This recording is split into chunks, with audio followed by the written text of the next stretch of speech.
खूनी रास्ते का राज। रात के 2 बजे मुंबई के भारी इलाके में एक सुनसान सड़क, हवा में अजीब सन्नाटा, दूर कहीं एक स्ट्रीट लाइट टिमटिमा रही थी। तभी एक कार उस रास्ते से गुजरती है। अचानक कार का इंजन बंद हो जाता है। ड्राइवर गाड़ी स्टार्ट करने की कोशिश करता है लेकिन गाड़ी स्टार्ट नहीं होती। तभी कार के शीशे पर किसी के नाखून को खिरचने की आवाज आती है और फिर एक भयानक चीख गूंज उठती है। मुंबई के 3 दोस्त राहुल, समीर और पायल हर वीकेंड कुछ एडवेंचर करने के शौकीन थे। राहुल 28 साल का एक जर्नलिस्ट जो अजीबोगरीब घटनाओं पर रिपोर्ट बनाता था। समीर 29 साल का एक फोटोग्राफर जिसे रहस्यमय जगहों की फोटो लेने का बहुत शौक था। पायल 27 साल की एक व्लॉगर जो हॉरर स्टोरीज पर रिसर्च करती थी। एक दिन पायल को एक पुराने अखबार की कटिंग मिली जिसमें लिखा था, मुंबई के भारी इलाके में स्थित एक सुनसान सड़क पर कई रहस्यमय मौतें हो चुकी हैं। लोग कहते हैं कि जो इस रास्ते पर जाता है वो वापस कभी नहीं आता। ये पढ़कर तीनों दोस्तों ने तय किया कि वो इस रास्ते पर जाएंगे और यहाँ का सच पता लगाएंगे। रात के 1:30 बजे तीनों अपनी कार से उस सड़क पर पहुँचते हैं। चारों ओर सन्नाटा था। समीर ने कैमरा ऑन किया, पायल ने अपनी नोटबुक निकाली और राहुल ड्राइव कर रहा था। तभी कार के अंदर अजीब सी ठंडक महसूस हुई। समीर ने खिड़की से बाहर झांका लेकिन वहां कुछ भी नहीं था। पायल ने मोबाइल से रिकॉर्डिंग करना शुरू किया। अचानक कार की हेडलाइट के सामने सफ़ेद साया दिखा। एक औरत जिसका चेहरा धुंधला था, उसके बाल बिखरे हुए थे और उसकी आंखें अंधेरे में चमक रही थी। राहुल ने तेजी से ब्रेक लगाया लेकिन जब तीनों ने बाहर देखा तो वहां कोई नहीं था। समीर ने कैमरे में रिकॉर्डिंग चेक की और उसमें वही औरत दिख रही थी। तभी कार का इंजन बंद हो गया। तीनों घबरा गए। पायल ने कांपते हुए कहा, हमें यहाँ से निकलना चाहिए। राहुल ने गाड़ी स्टार्ट करने की कोशिश की लेकिन तभी पीछे से किसी ने कार पर जोर से दस्तक दी। समीर ने पीछे मुड़कर देखा, एक साया कार के बोनट पर बैठा था। पायल ने डर के मारे हनुमान चालीसा पढ़ना शुरू किया लेकिन तभी उसकी आवाज़ कांपने लगी। वो जैसे ही खिड़की से बाहर देखती है वो औरत कार के ठीक सामने खड़ी होती है। राहुल ने हिम्मत करके बाहर निकलने का फैसला किया। समीर और पायल भी उसके पीछे पीछे निकले। जैसे ही वो सड़क के किनारे पहुंचे तो वो साया वहां पर नहीं था। उन्हें उस सड़क पर एक पुराना टूटा फूटा बोर्ड मिला जिस पर लिखा था, सावधान, ये रास्ता मौत का दरवाजा है। 1995 में एक महिला की रहस्यमय मौत हुई थी और तब से ये जगह शापित है। पायल ने इंटरनेट पर सर्च किया और पता चला कि 1995 में एक महिला की हत्या इस सड़क पर हुई थी। उसका शव तो कभी नहीं मिला लेकिन लोग कहते हैं कि उसकी आत्मा आज भी इस सड़क पर भटकती है। तभी हवा और भी ज़्यादा ठंडी हो गई। समीर ने कैमरा उठाया और रिकॉर्डिंग शुरू की। अचानक कैमरे की स्क्रीन पर वही औरत दिखी लेकिन इस बार वो उनके बिल्कुल करीब थी। राहुल ने चीखते हुए कहा, भागो।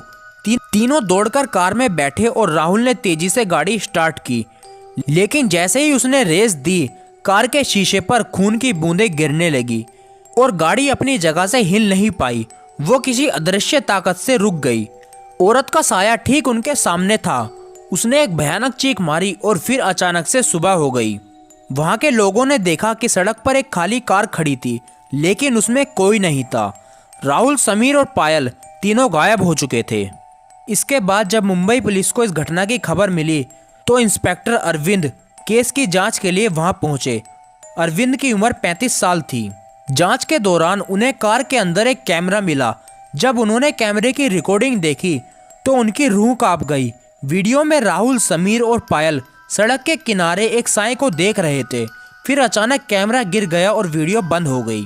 सबसे अजीब बात यह थी कि कैमरे के आखिरी फ्रेम में एक महिला का चेहरा झलक रहा था, बिल्कुल पास से, जैसे वो कैमरे के अंदर झांक रही हो। इंस्पेक्टर अरविंद ने इस सड़क के इतिहास की जांच शुरू की। उन्होंने पुराने पुलिस रिकॉर्ड खंगाले और पाया कि 1995 में इस सड़क पर एक महिला की हत्या हुई थी। उसका नाम नीला वर्मा था और वो एक स्कूल टीचर थी। एक रात जब वो सड़क से गुजर रही थी तो कुछ बदमाशों ने उसे लिफ्ट देने के बहाने रोक लिया। उन्होंने उसे लूटने की कोशिश की लेकिन जब उसने विरोध किया तो उन्होंने उसे बेरहमी से मार डाला और उसका शव सड़क पर फेंक दिया। अजीब बात यह थी कि उसका शव आज तक भी किसी को नहीं मिला। लोगों का मानना था कि उसकी आत्मा अब भी सड़क पर भटक रही है, अपने हत्यारों से बदला लेने के लिए। इंस्पेक्टर अरविंद को यकीन नहीं हुआ। उसे लगा कि ये सिर्फ एक अफवाह है, लेकिन फिर एक और रहस्यमय घटना घटी। एक और गाड़ी उसी जगह पर मिली जिसमें से 2 लोग लापता हो चुके थे। अब अरविंद को खुद इस सड़क पर जाने का फैसला करना पड़ा। उसके साथ एक असिस्टेंट इंस्पेक्टर रवि, जिसकी उम्र 30 साल थी, वो भी उनके साथ उस सड़क पर गया। रात के 2 बजे अरविंद और रवि उस सड़क पर पहुंचे। चारों ओर घना कोहरा था, हवा में एक अजीब सा सन्नाटा था। और तभी कार का इंजन बंद हो गया। रवि ने कैमरा ऑन किया और चारों ओर देखने लगा। तभी कार के शीशे पर किसी के नाखून को खींचने की आवाज़ आई। अरविंद ने पिस्तौल निकाल ली और बाहर झांका। तभी एक सफ़ेद साया धीरे धीरे कोहरे से बाहर आया। उसकी आंखें अंधेरे में चमक रही थी। रवि कांपते हुए बोला, सर वो वही औरत है। अरविंद ने साये को ध्यान से देखा। वो वही महिला थी जिसका चेहरा कैमरे में कैद हुआ था। तभी महिला की आत्मा ने अचानक चीख मारी और कार के शीशे पर खून की बूंदें गिरने लगी। अरविंद ने हिम्मत जुटाकर पूछा, तुम कौन हो और इन लोगों को कहाँ ले गई हो? उस महिला के साये ने धीरे धीरे अपना हाथ उठाया और सड़क के किनारे की ओर इशारा किया। अरविंद और रवि ने टॉर्च जलाकर देखा तो वहाँ मिट्टी में दबे हुए कुछ हड्डियाँ दिखी, लेकिन उन्हें समझ नहीं आया कि आखिर ये हड्डियाँ किसकी थी। तभी उस महिला के साये की आंखों से आंसू गिरने लगे।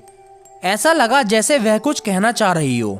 अरविंद को लगा कि यह आत्मा किसी की जान नहीं लेना चाहती, बल्कि अपनी अधूरी कहानी बताना चाह रही है। और देखते ही देखते उन दोनों की आंखों के सामने से उस महिला का साया गायब हो गया। उन्होंने आसपास देखा तो उन्हें कोई नहीं दिखा। इसके बाद वो वापस अपने घर की ओर जाने लगे, लेकिन जैसे ही उन्होंने घर जाने के लिए अपनी गाड़ी मोड़ी, तभी उस औरत के साये ने एक भयानक चीख मारी और अचानक से सुबह हो गई। सुबह आसपास से गुजरते हुए लोगों ने देखा कि एक पुलिस की गाड़ी खड़ी है, जिसके अंदर से 2 पुलिस वाले गायब हैं। इसका मतलब उस औरत के साये ने उन पुलिस वालों को भी मार दिया। आज भी जब कोई इस रास्ते से गुजरता है तो लोग कहते हैं कि आधी रात को वहाँ किसी के चीखने की आवाज़ आती है। लेकिन सवाल ये है कि आखिर राहुल, समीर, पायल और वो 2 पुलिस वाले आखिर कहाँ गए? ये राज आज भी राज ही है। किसी को नहीं पता चला कि वो लोग कहाँ पर गायब हो गए। उन्हें उस आत्मा ने मार दिया या उनके साथ क्या हुआ? अगर आपको ये कहानी अच्छी लगी तो चैनल को सब्सक्राइब करें और वीडियो को लाइक करें। तब तक मिलते हैं किसी नई स्टोरी के साथ। धन्यवाद।